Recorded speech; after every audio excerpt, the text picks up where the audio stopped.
Shadow of doubt, the Casey Anthony case. The girl from Orlando. Orlando, Florida, was a city of contradictions, sunshine, and shadow. Family theme parks, and the occasional headline-grabbing horror story. But in 2008, nothing could prepare the city or the nation for the case that would forever stain its reputation. At the center of the storm was Caylee Marie Anthony, a young woman who, by all appearances, seemed unremarkable. Average upbringing, average education, a pretty face, a single mom. She could have been anyone. Born on March 19, 1986, Caylee was the second child of George and Cindy Anthony. The Anthonys lived in a modest, single-story house on Hope Spring Drive in Orlando, a neighborhood with trimmed hedges and smiling neighbors. To most who knew them, the family seemed ordinary, even wholesome. George, a former police officer, and Cindy, a hard-working nurse, were fiercely proud of their children. But even from a young age, Caylee had a complicated relationship with the truth. Teachers remembered a bright but distracted student, prone to excuses. Friends recalled her as fun-loving but manipulative, someone who could tell you something with wide eyes and a warm smile even, if it wasn't remotely true. One former classmate would later describe her as the kind of girl who could lie to your face and make you thank her for it. In 2005, just after her 19th birthday, Caylee announced she was pregnant. The news stunned her parents, particularly Cindy, who had suspected nothing. Even more confusing was the fact that Caylee refused to name the father. She offered various stories. Sometimes it was a boyfriend named Jesse Grund. Other times it was someone who had died in a car crash. The truth never came fully into view. Jesse, for his part, denied being the father, though he remained a figure in her and Caylee's early life. On August 9, 2005, Caylee gave birth to Caylee Marie Anthony.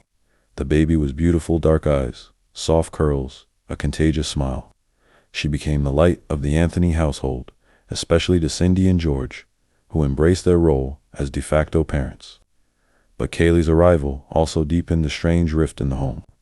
Cindy began to assert more control over Caylee's upbringing, and Caylee, immature, drifting, and increasingly resentful, began to retreat from maternal responsibilities. Caylee wasn't employed. She had no steady income, yet she claimed to be working full-time at Universal Studios, a lie that would eventually become one of the most infamous details of the entire saga. Every day, she would dress in work attire and leave the house, telling her parents she was heading to the theme park for another busy shift. In reality, she was visiting friends, partying, and staying at her boyfriend's apartment. And yet, Caylee was always cared for by Cindy. The Anthony's household grew tense. George tried to keep the peace, but Cindy and Caylee clashed constantly. Cindy, a woman with high expectations and a strong will, often confronted her daughter about her lies, her whereabouts, and her lack of direction. Caylee, in turn, felt increasingly cornered. Still, Caylee's presence held the family together. There were birthday parties, homemade videos, and candid snapshots of a beaming toddler riding a tricycle or swimming in the backyard pool. The home videos that would later be broadcast to the nation revealed what looked like a picture of domestic bliss. But by the summer of 2008, the cracks were beginning to show, and then Caylee vanished.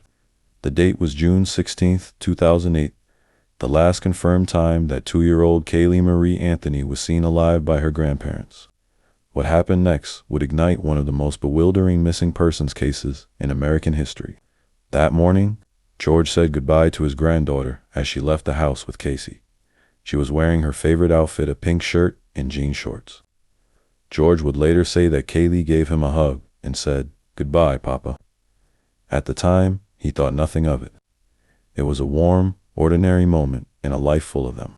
But Caylee was never seen again. For 31 days, Caylee would not report her daughter missing.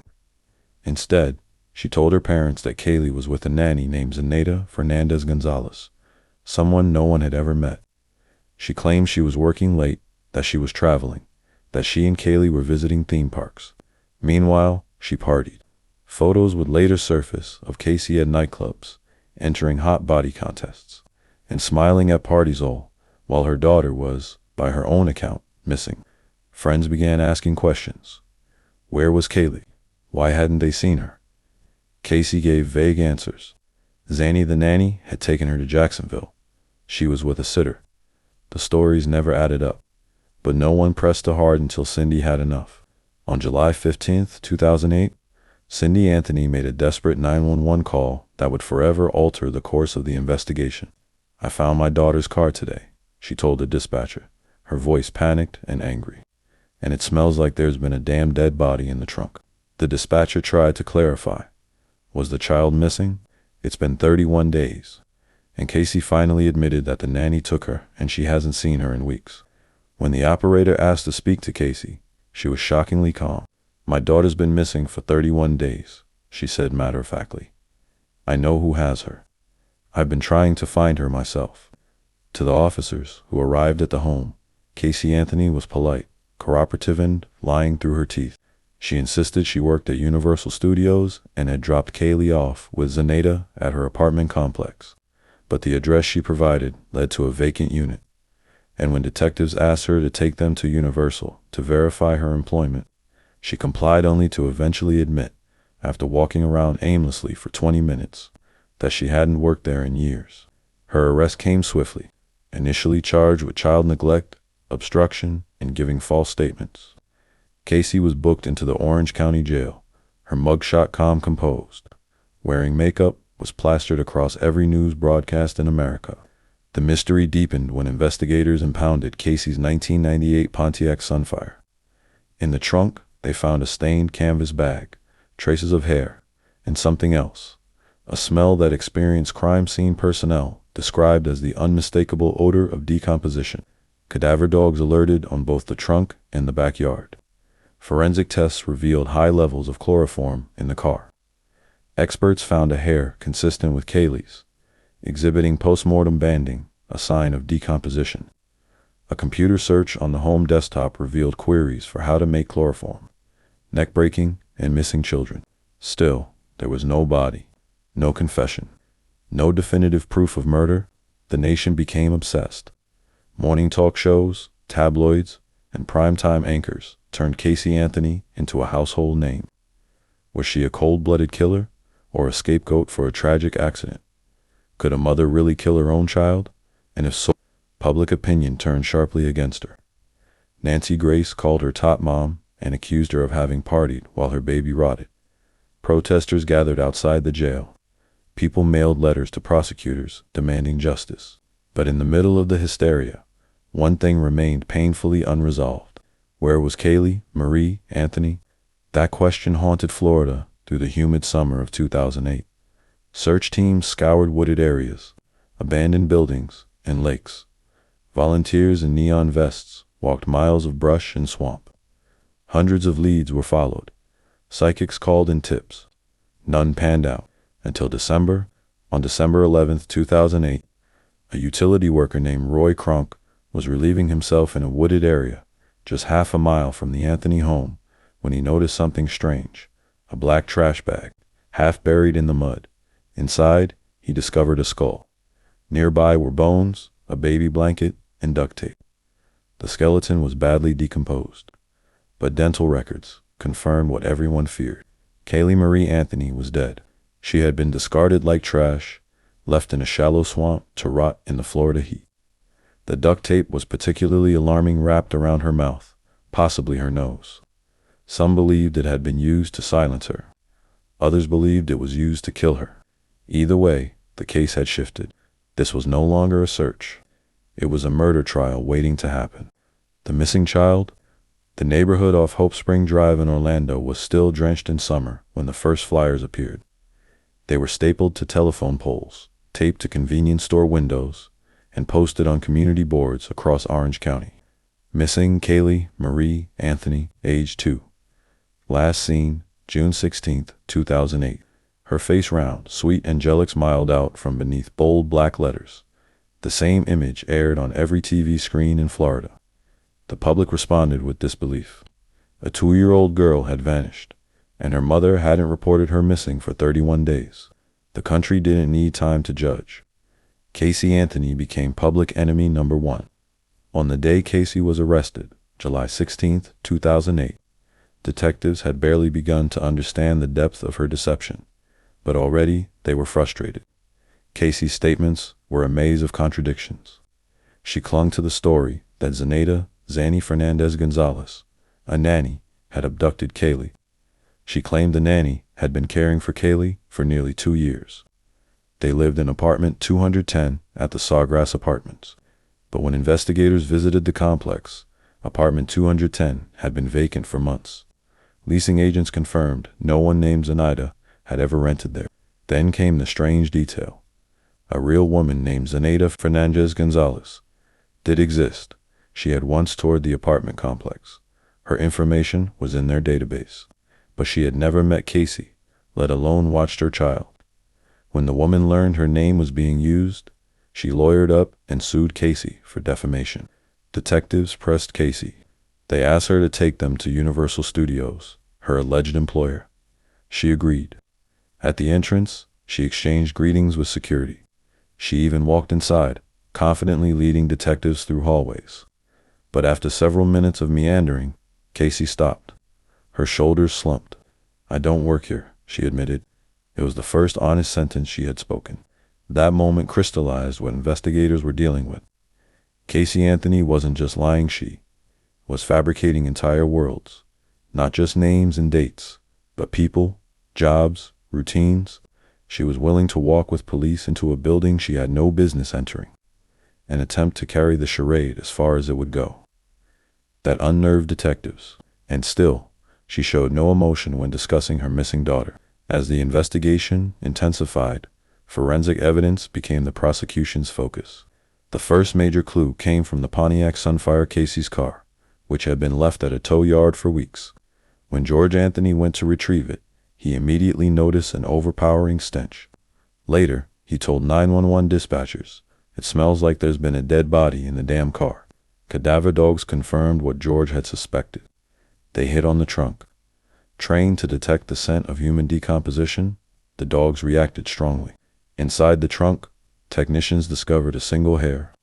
Mitochondrial DNA testing linked it to Caylee. More alarmingly, experts noted a phenomenon known as postmortem banding on the hair shaft design. The hair came from a decomposed body. In addition, air samples taken from the trunk showed the presence of volatile organic compounds consistent with decomposition. Perhaps most alarming was the discovery of chloroform, a substance known to incapacitate or sedate. The Anthony family's desktop computer revealed troubling internet searches in the months leading up to Caylee's disappearance. How to make chloroform, neck breaking, head injuries, missing children, household weapons. To the prosecution, this looked like premeditation. Still, the state faced a problem. There was no confession, no eyewitness, no clear cause of death. The duct tape found with Caylee's remains was significant, but it couldn't be definitively linked to her murder. Without hard forensic evidence or an ironclad timeline, prosecutors knew the case would be challenging. Meanwhile, Casey Anthony remained in jail, where she behaved like no grieving mother anyone had seen before. Phone calls from jail revealed her priorities. Rather than asking about the search for Caylee, Casey complained about the media, about her friends betraying her, about how everyone just wants to talk shit. She accused her mother Cindy of turning against her. She lashed out at family members. Her tone was casual, even flippant. In one now infamous call, Cindy told Casey the entire nation was talking about Caylee. Casey's reply was chilling. "Oh, surprise, surprise. The media is going to have a field day with this one." The tapes went public, and America recoiled. Outside the Orange County Jail, protesters camped for weeks. They held signs that read "Justice for Caylee" and "Baby Killer." Some screamed at Casey as she was transported for court hearings. Others directed their rage at George and Cindy, whom they accused of covering for their daughter. The family was imploding. The Anthonys had always been fractured, but now the cracks were deep fissures. Cindy, who had once stood by Casey, began to express doubts. George, broken and reeling, gave a candid interview with detectives in which he admitted he no longer believed Casey's version of events. "She knows what happened," he said softly. "She's just not telling."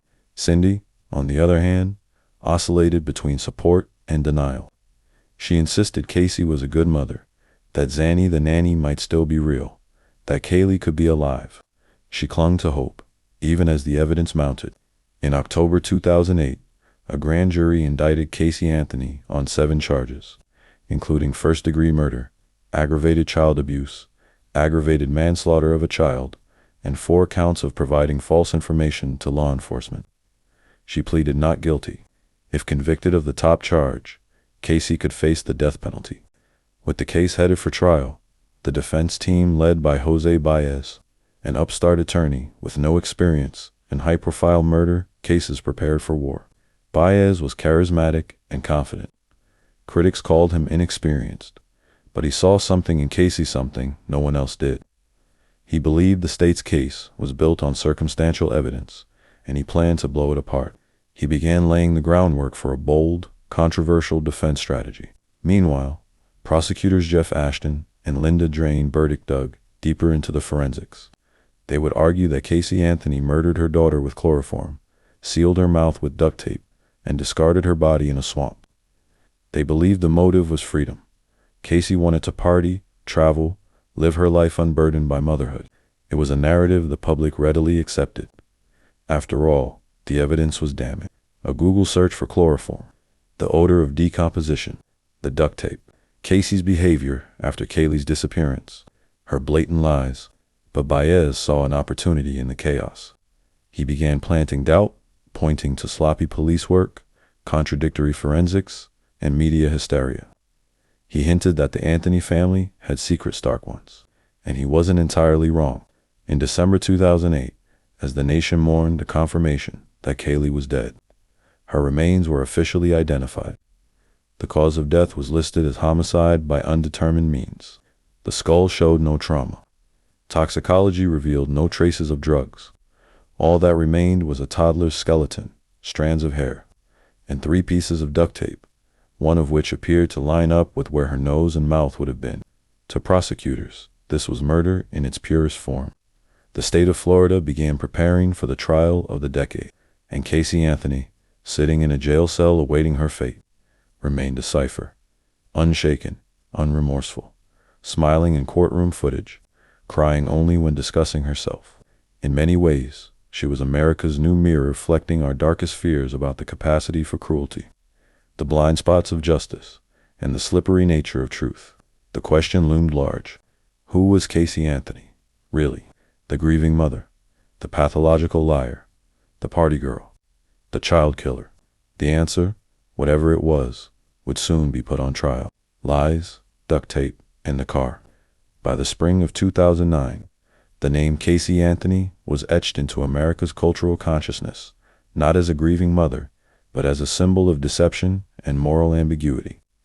The headlines no longer asked, "Where is Caylee?" They asked something colder. Did she kill her? While the public waited for justice, the prosecution quietly built a case that would become both detailed and controversial. They had no eyewitness, no surveillance footage, and no known cause of death. But they had something more insidious, a mountain of lies, and they planned to turn every one of those lies into a brick in the foundation of Caylee Anthony's guilt.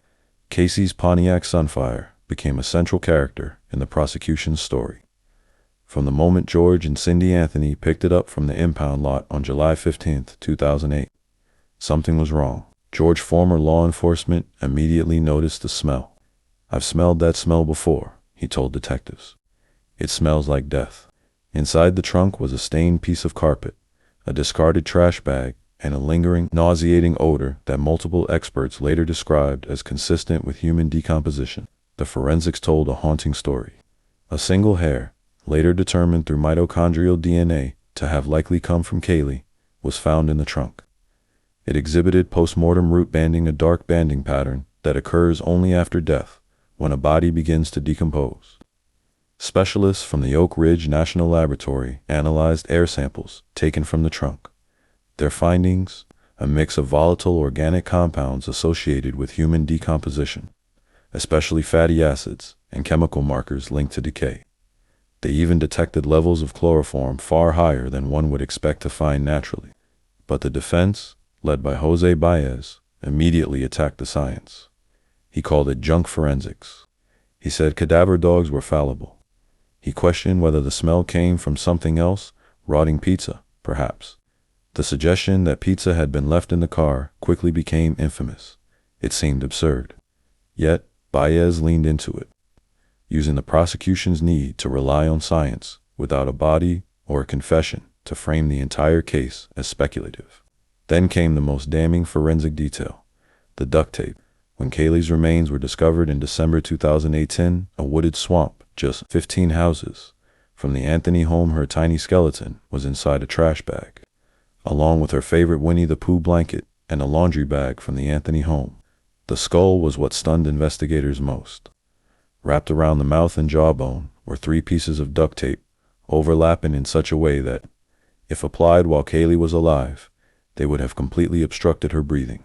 The brand of tape was later found on a gas can stored in George Anthony's shed.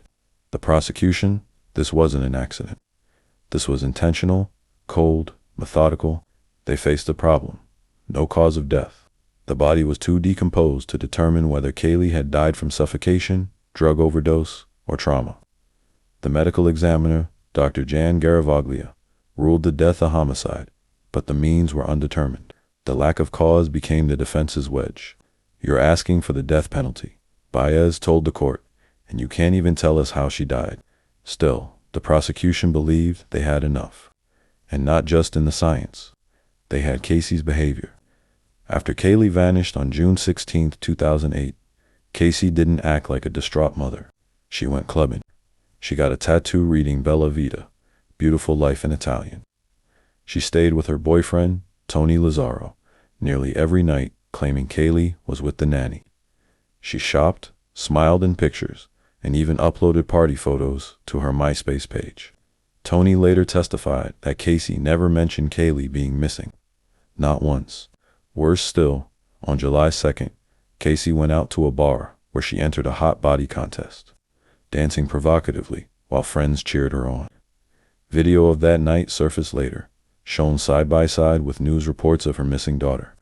When questioned by police, Casey insisted she was doing her best to find Caylee herself.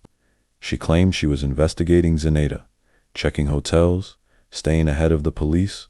It was a bizarre inversion of the truth San Juan detectives found maddening. Each lie was layered with just enough plausibility to buy her time. But time was running out. Casey's Google searches became another pillar in the state's theory of premeditation.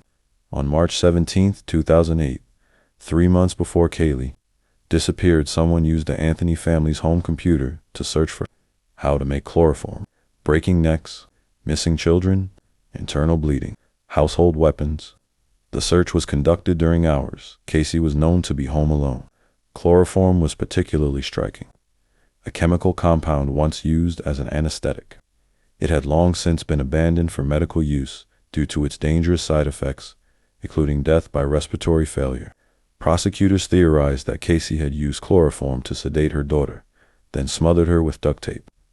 Whether she meant to kill Caylee or simply incapacitate her was unknown, but the result was the same. The motive? Freedom. Casey had resented being a young single mother. She wanted to party, date, and escape the responsibilities of parenthood. Caylee, in the prosecution's narrative, was the obstacle. By removing her, Casey could live her bella vita. But Jose Baez was crafting a very different story. He believed the case against Casey was built on emotion, not evidence. He argued that the state had no proof of murder, and that the entire theory rested on a shaky foundation of smell, suspicion, and speculation. In his opening statement, Baez stunned the courtroom with a new claim. Caylee Anthony was never murdered. She drowned in the family pool on June 16, 2008.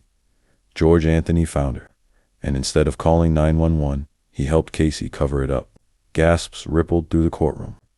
It was the first time anyone had suggested Caylee's death was an accident. Even more shocking, Baez accused George Anthony, Casey's father, of having molested Casey as a child, claiming the abuse conditioned her to lie and hide pain.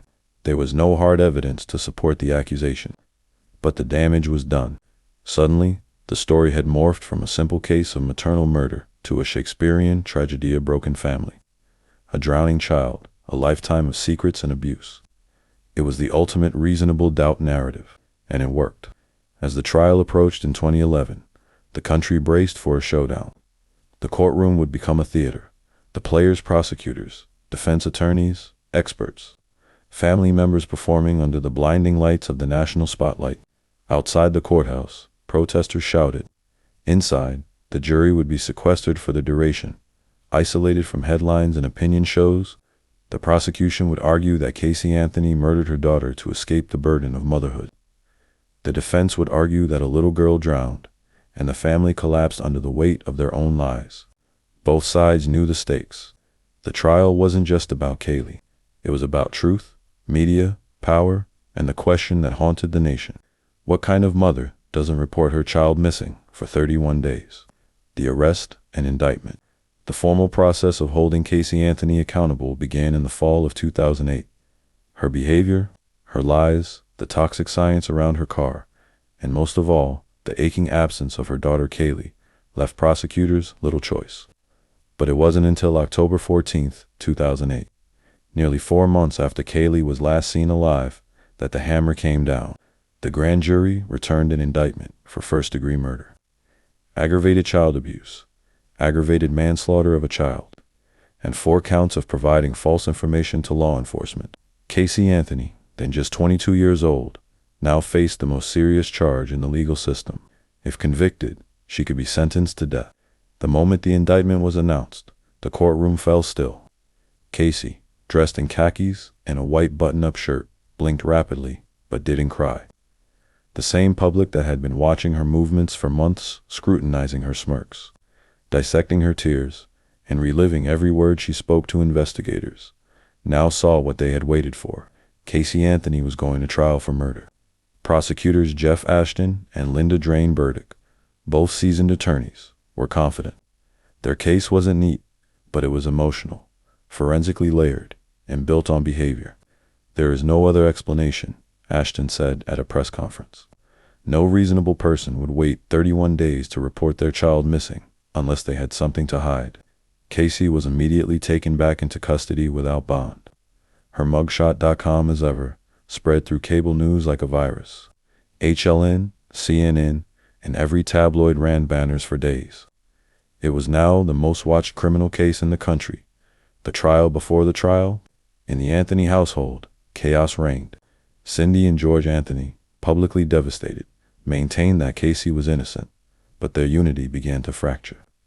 George had told detectives during a recorded interview that he believed his daughter had lied repeatedly. Cindy, on the other hand, was still clinging to alternate theories. Some involved Caylee being kidnapped.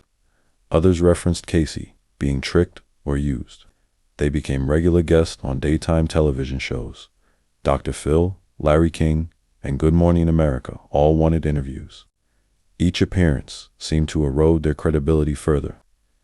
The American public began turning not only on Casey, but on her entire family. Then came the next shock. In December 2008, a utility worker named Roy Kronk stumbled upon a trash bag while relieving himself in the woods, just 15 houses from the Anthony's home. Inside the bag, human remains: a child's skull, a baby blanket, a laundry bag, and 3 pieces of duct tape across the mouth and lower jaw. Dental records confirmed the worst. The body was Caylee Marie Anthony. The defense now had to navigate a homicide case with an actual body, a severely decomposed one, but still carrying damning context. The proximity of the body to the Anthony home raised eyebrows. It also raised the question, had Casey simply walked out of her house and thrown her dead daughter into the woods? The state's case grew stronger. The duct tape, the blanket, the computer searches for chloroform, the smell in the trunk, the partying, the tattoo, the 31-day delay.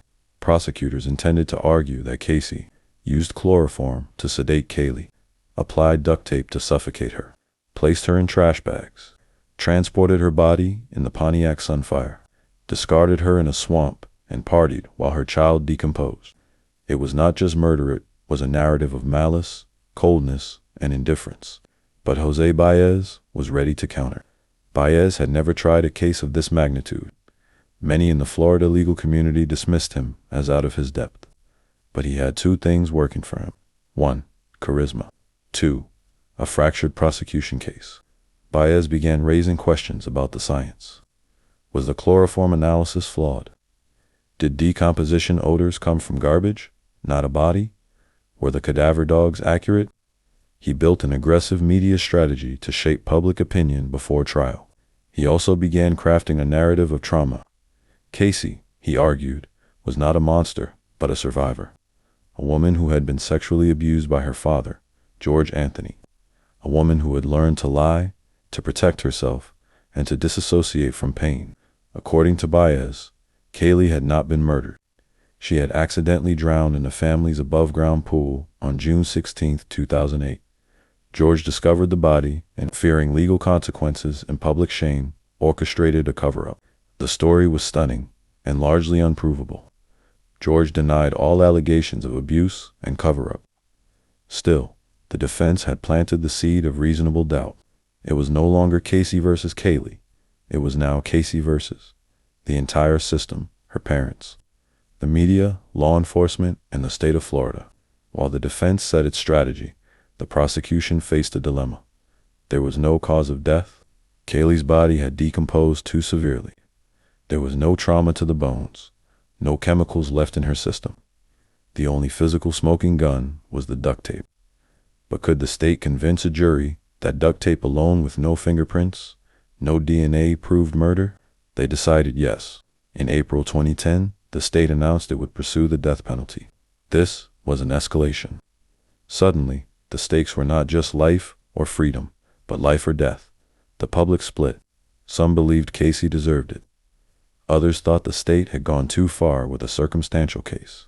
One thing was certain: the trial would be massive. The process of selecting a jury began in May 2011, with a full media blackout in place. The court summoned potential jurors from Pinellas County, several hours away. In an attempt to find impartial minds untouched by headlines and cable news, it wasn't easy. Everyone had heard of Caylee Anthony. Eventually, a panel of 12 jurors and 5 alternates was selected. They were sequestered from the public for the entire trial, which would stretch nearly 6 weeks. On May 24, 2011, State of Florida v. Caylee Marie Anthony officially began. Television cameras were allowed in the courtroom. News trucks parked outside. Protesters chanted justice for Caylee. People slept on sidewalks just for a seat inside. It was O.J. Simpson all over again, but with fewer lawyers and more social media. As the opening statements loomed, the country tuned in. Millions of Americans waited to hear 2 competing versions of one question: what happened to Caylee Marie Anthony on June 16, 2008? The state would say she was murdered by her mother. The defense would say she drowned and her death was hidden. The jury would decide who was lying. The trial of the decade. By May 24, 2011, the entire nation had its eyes locked on Orlando. For 3 years, the death of Caylee Marie Anthony had haunted television screens, talk radio, blogs, and dinner tables across America. Now, the saga was finally heading to trial. The courtroom buzzed with tension. Reporters lined the gallery. The judge, Belvin Perry Jr., took his seat at the bench. He was stern, focused, and determined to keep this high-profile case from devolving into spectacle. Caylee Anthony, dressed in a light blouse and slacks, sat beside her defense team, led by Jose Baez. She looked small, restrained her signature smirk replaced with a mask of calm. The trial began, not with a whimper, but a detonation. The opening statement, a bombshell from the defense. Jose Baez stood before the jury, took a breath, and delivered what would become one of the most shocking opening statements in modern courtroom history. Caylee Anthony was never murdered. She died on June 16, 2008, when she accidentally drowned in the family swimming pool. Gasps could be heard in the gallery. Baez continued, painting a picture of a family soaked in secrets. According to him, George Anthony, Caylee's father, had discovered the body and demanded silence. Instead of calling 911, Baez claimed George panicked and helped cover up the death to protect the family from scandal. Then Baez dropped the second bomb. Caylee Anthony had been sexually abused by her father since the age of 8. He said the years of trauma conditioned Caylee to lie reflexively, to hide pain behind a mask, and to disassociate from reality. Her strange behavior in the aftermath of Caylee's death, he argued, wasn't evidence of murder, but evidence of psychological damage. He also implicated Roy Crunk, the meter reader who found Caylee's body, suggesting he may have tampered with or moved the remains. It was a bold, unorthodox strategy. Don't explain the lies, explain why the lies existed. Turn Casey into a victim. Blur the lines of truth. The prosecution fires back. Prosecutor Linda Drain Burdick, methodical and poised, responded with force. She pointed to the 31-day delay in reporting Caylee missing, the smell of decomposition in Casey's car, the fabricated nanny, the Google searches, the tattoo, and the partying. She held up photos of Caylee, smiling in happier times, and told the jury, Caylee Anthony was last seen alive on June 16th. That day, the defendant murdered her. She applied duct tape to her mouth and nose, placed her in a trash bag, and threw her into a swamp like garbage. The prosecution's theory was simple.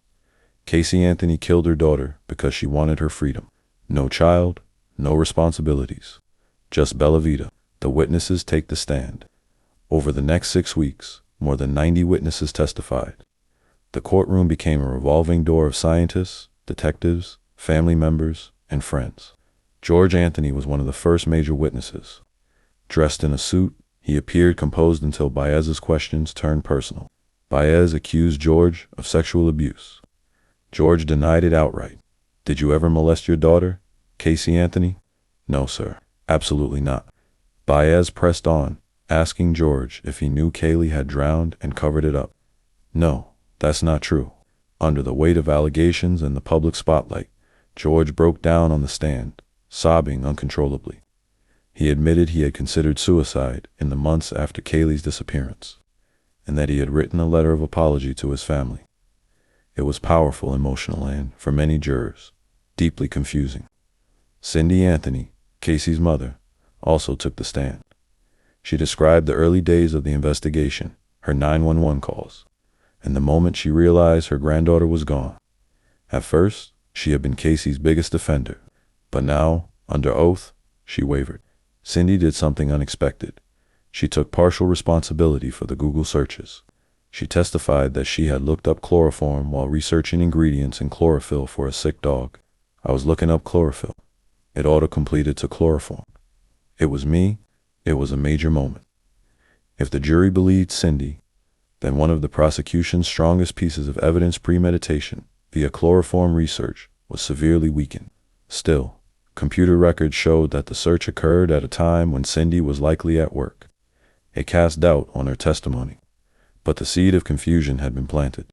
The science under scrutiny, much of the trial focused on forensic evidence. The prosecution brought in Dr. Arpad Voss, an expert in human decomposition, who testified that air samples from the trunk of Casey's car contained chemicals consistent with a decomposing body. He described the odor as shockingly strong.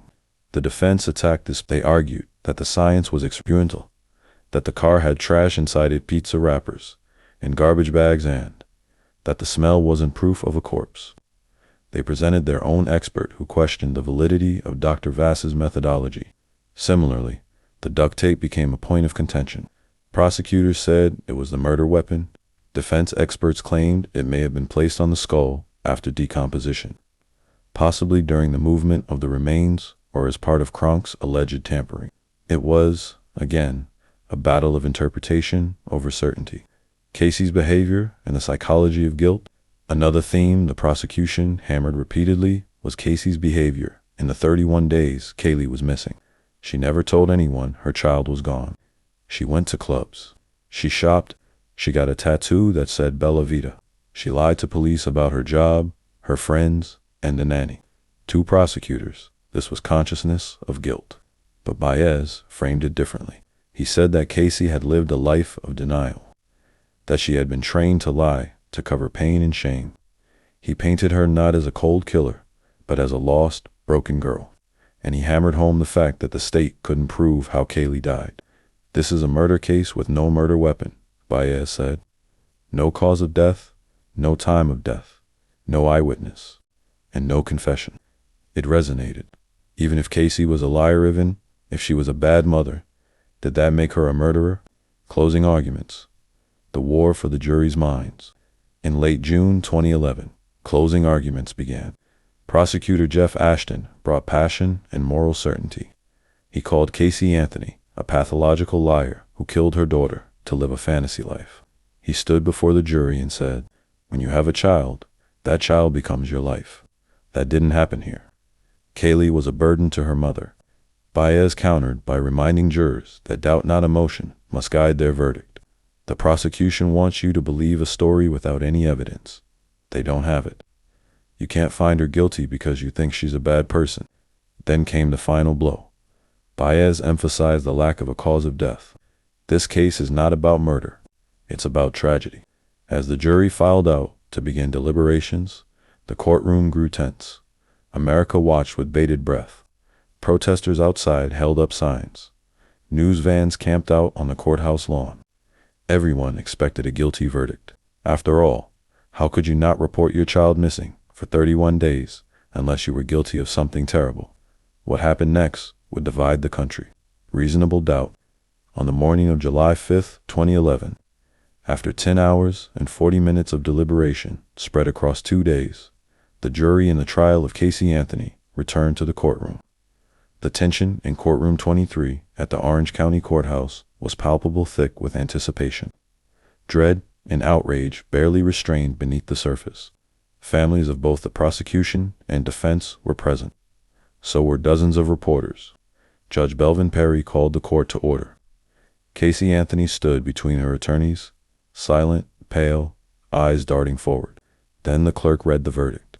In the case of the state of Florida v.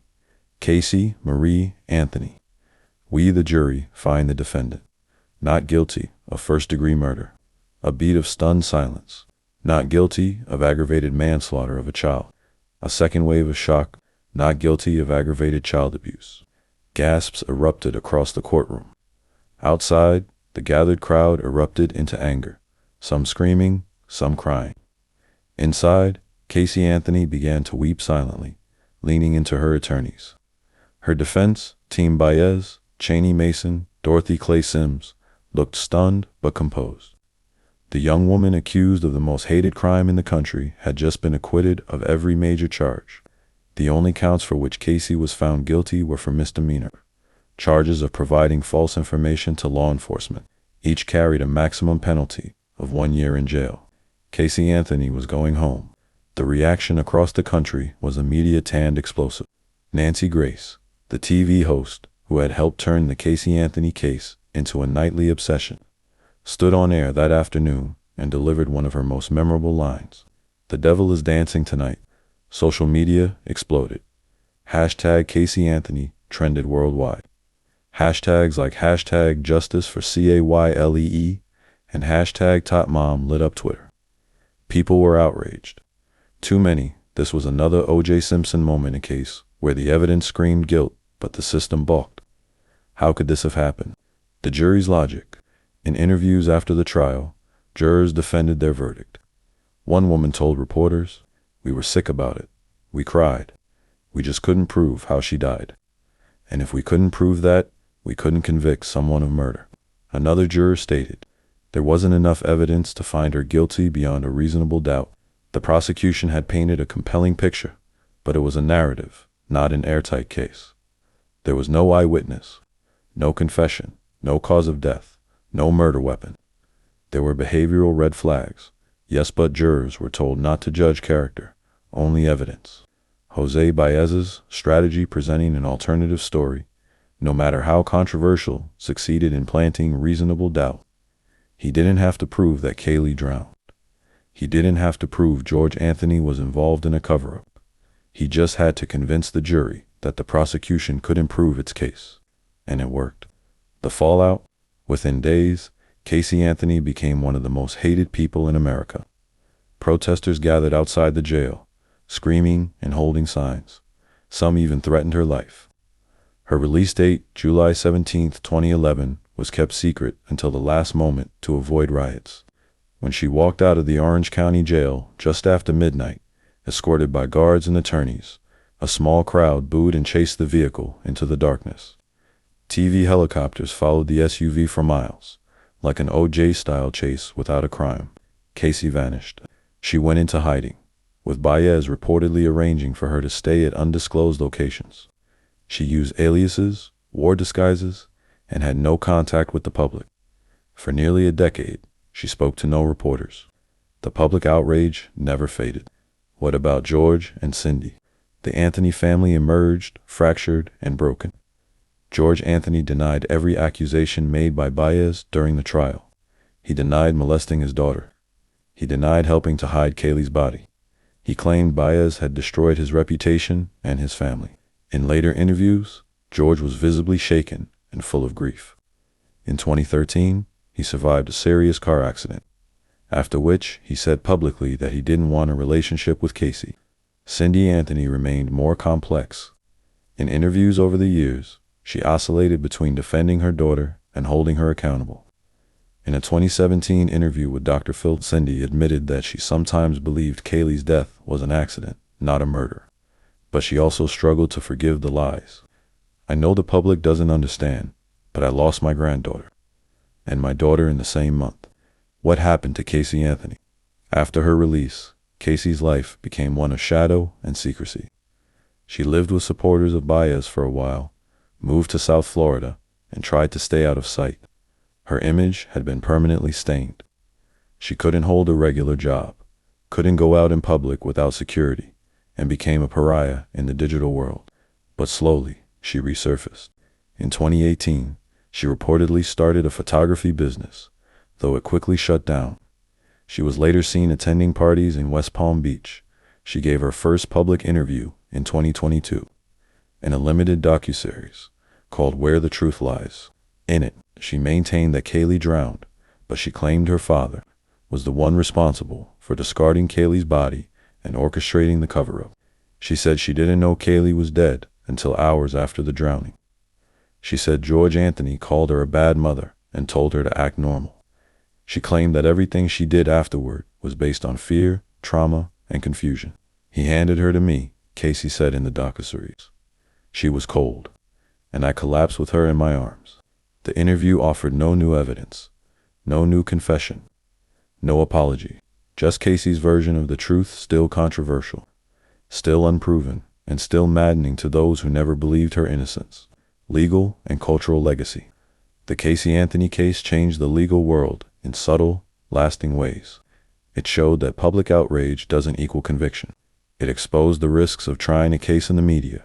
It made Americans more aware of junk science methods, not broadly accepted by the forensic community.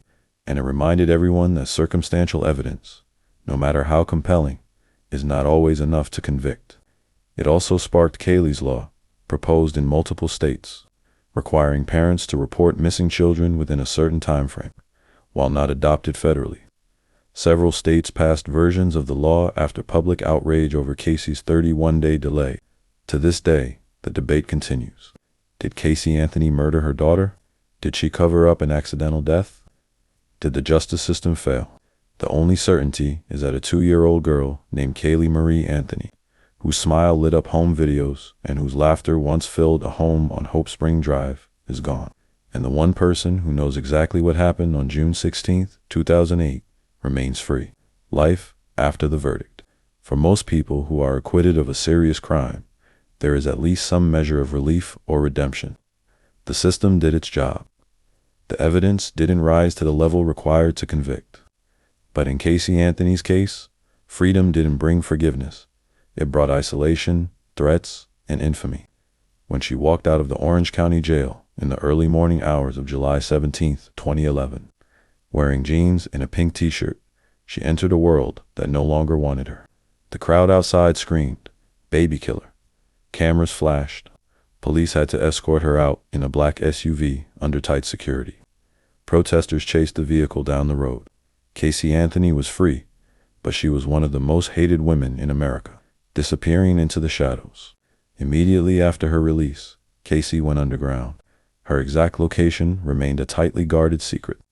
Some reports suggested she stayed in West Palm Beach with friends of her attorney, Jose Baez. Others claimed she moved out of state, changed her name, and began living in complete seclusion. She didn't work. She didn't speak publicly. For months, even years, Casey Anthony simply vanished.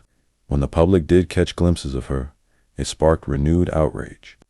In 2012, photos emerged of her wearing sunglasses and a baseball cap at a bar. She appeared to be laughing. The photos reignited fury. Social media flooded with messages like, "She should be imprisoned for life. I hope she never knows peace. How can she be smiling?" Caylee had been acquitted, but her trial never really ended, not in the court of public opinion. Legal trouble and financial ruin. Even though she escaped a murder conviction, Caylee Anthony wasn't done with the justice system. In August 2011, she was sentenced to 4 years in jail for the 4 misdemeanor counts of lying to police. However, she had already served over 1,000 days during pretrial detention. With credit for time served and good behavior, she was officially released. But the financial fallout was severe. Caylee Anthony filed for bankruptcy in 2013, claiming she owed more than $800,000 to creditors including law enforcement agencies, the IRS, and her own attorneys. She listed only $1,000 in assets. Worse, she faced civil lawsuits. One of the most notable was filed by Zenaida Fernandez Gonzalez, the real woman whose name Caylee had used in her original lies to police. Though they had never met, Caylee falsely told investigators that Zanny the nanny had kidnapped Caylee. This led to Zenaida being harassed and scrutinized by media. She sued for defamation. Though the case was later dismissed, it highlighted the wider impact of Caylee's lies. People had been harmed, reputations ruined, and Caylee's story, whatever it truly was, had been buried beneath years of misdirection, trying to rebuild a life. By 2016, whispers emerged that Caylee Anthony had started to reappear in South Florida, working as a legal assistant for the private investigator who once worked on her defense team. She was seen more frequently at a bar, at a restaurant, walking her dog. But whenever someone recognized her, the encounters turned hostile. Still, reports indicated that she was trying to rebuild her life. She registered a business in 2020 called Case Research and Consulting Services, LLC, focused on document preparation and investigative work. She was rumored to be dating again, even considering writing a book. She made sporadic public appearances, always with intense scrutiny and security. But there was no normal life waiting for Caylee Anthony. Every step was shadowed by the specter of Caylee, the trial, and the verdict. She couldn't go anywhere without someone yelling, "Where's your daughter?" The Caylee Anthony documentary. In November 2022, Caylee Anthony stunned the world again by agreeing to participate in a limited docuseries with Peacock titled Caylee Anthony, Where the Truth Lies. It was the first time Caylee broke her silence in a public forum. In the series, she reaffirmed the defense's original theory that Caylee had drowned, that her father, George Anthony, knew and helped cover it up, and that Caylee had been conditioned since childhood to lie and disassociate because of abuse and fear. She claimed she was not present when Caylee drowned, but that George Anthony handed her the cold body and said, "It's your fault, you did this. Now act like nothing happened."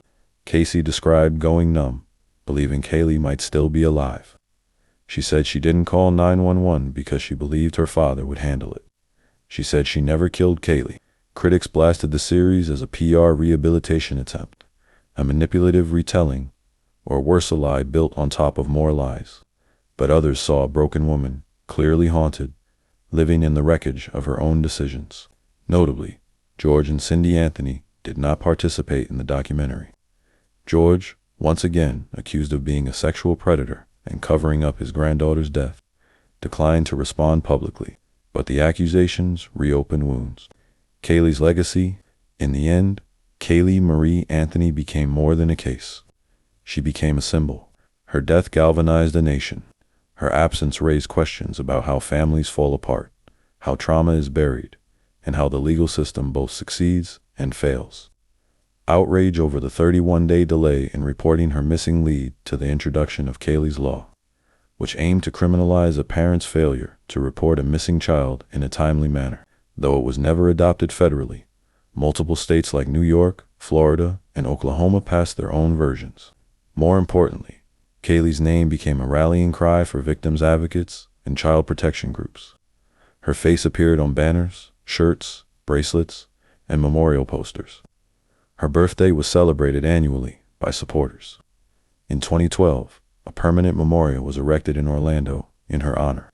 The child who had been discarded in the woods, hidden in a trash bag, became a reminder that every child matters and every death deserves truth. The final question.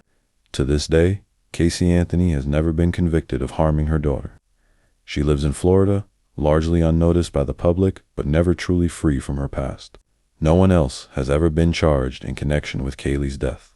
George Anthony has denied all allegations. Cindy continues to defend her daughter publicly, but privately remains conflicted. Caylee's memory lives on in photos, videos, and in the hearts of millions of people who never met her but mourned her anyway.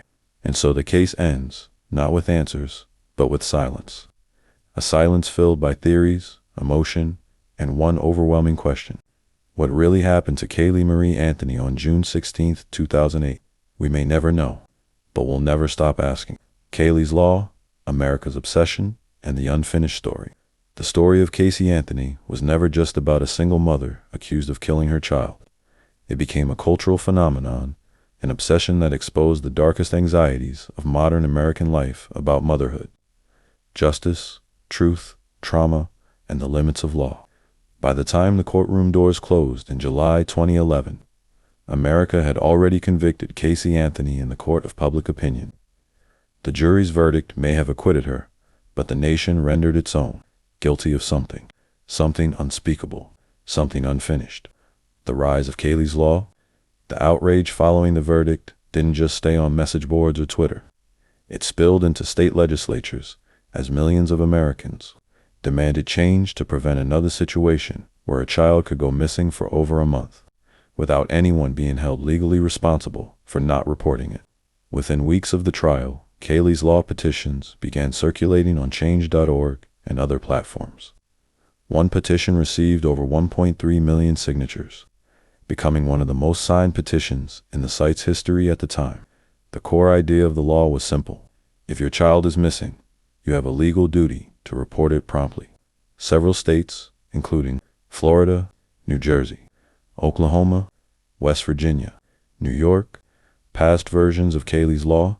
Some versions required a parent to report a missing child within 24 to 48 hours. Others required a report immediately upon discovery. Failure to do so could result in felony charges. But the push for a federal Caylee's Law stalled. Critics argued that legislating emotion leads to overcriminalization, and that in moments of grief or trauma, parents might behave unpredictably, not criminally. Still, the name Caylee had already become part of the legal lexicon, a permanent reminder that silence can be deadly, and that parenthood comes with legal accountability. America's obsession with mothers and monsters. Why did this story grip the country so tightly? Part of it lies in the raw contradiction between Caylee Anthony's image and the accusations against her. She was a young, attractive white woman, a smiling, playful mother in home videos, a suburban daughter in a comfortable Florida home, but she was accused of murdering her 2-year-old daughter, then partying for 31 days, lying to police, and covering it up with ease. That contradiction fed America's obsession. Caylee wasn't the only woman accused of killing her child, but her case struck a particular nerve. The public compared her to Susan Smith, who drowned her 2 sons, and to Darlie Routier, convicted of stabbing her own children. In every instance, the narrative followed a familiar path. Bad mother equals evil woman. Motherhood in American culture is idealized. When a mother breaks the mold especially violently, becomes more than a crime. It becomes a betrayal of sacred trust. It's why Nancy Grace called her Tot Mom, why tabloids sold millions of covers, why strangers held up signs that read, "She partied." Caylee rotted. The anger was about more than murder. It was about motherhood betrayed. The media, the circus, the machine. The Caylee Anthony trial was the first major criminal case tried simultaneously in a courtroom and across social media. CNN ran wall-to-wall coverage. HLN turned it into a primetime show, with analysts and psychologists arguing guilt or innocence nightly. Facebook pages, Reddit forums, and Twitter threads dissected every movement in the courtroom. The case became content, entertainment, a true crime drama unfolding in real time. The consequences? 1. Public pressure on the legal system. Many questioned whether the state filed a death penalty case too early, under pressure from public outrage. 2. Trial by media. Jurors, though sequestered, later admitted they felt public scrutiny. Some feared their names being released after the verdict. 3. Distortion of facts, rumors, false narratives, and character assassinations were common both against Caylee and her family. The Caylee Anthony case was a template for the media ecosystem we now live in, where outrage fuels ratings and legal narratives become internet theater. The enduring questions, despite hundreds of hours of testimony, thousands of pages of reports, and dozens of expert witnesses, some questions about the case remain unanswered. What really happened on June 16, 2008? Did Caylee drown? Was she murdered? If Caylee didn't kill her, why didn't she call for help? Did George Anthony know more than he admitted? Was the duct tape placed before or after death? Every answer seems to open another door. The absence of a confirmed cause of death gave the defense an opening. The absence of physical evidence linking Caylee directly to the killing gave jurors room for doubt.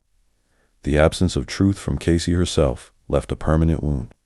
And in the silence where justice was supposed to live, only speculation remained. Caylee's memory. In the years since the trial, Caylee's name has continued to appear in public tributes, candlelight vigils, memorial gardens, Facebook pages. Cindy Anthony once said in an interview, "Caylee was a beautiful spirit. No matter what the world says, she was loved every single day." In 2012, a Caylee Marie Anthony Memorial Park was proposed in Orlando, near the woods where her remains were found. Though plans were never finalized, the effort symbolized a national desire to focus on Caylee, on her mother, not the media circus, not the verdict, just Caylee. Caylee Anthony today. As of 2025, Caylee Anthony is still alive, still living in Florida. She's in her late 30s now, having spent more than a decade in exile within her own country. She occasionally appears in photos, walking the dog, visiting a bar, talking on her phone, but she has no known public job, no children, and no known long-term relationships. She's reportedly working on a memoir, though no publisher has confirmed it. She insists she was a victim of her father's abuse, that Caylee's death was an accident, and that she was misunderstood. But to the public, the story will never change. For millions, she'll always be the young woman who danced in a club while her daughter decomposed in the woods. Truth or not, perception has become her sentence. The unfinished story. More than 15 years later, the Caylee Anthony case remains unsolved at its core. A child is dead. No one is in prison. The truth is still in dispute. Every true crime documentary, every podcast episode, every late-night debate about guilt or innocence circles back to the same aching, infuriating truth.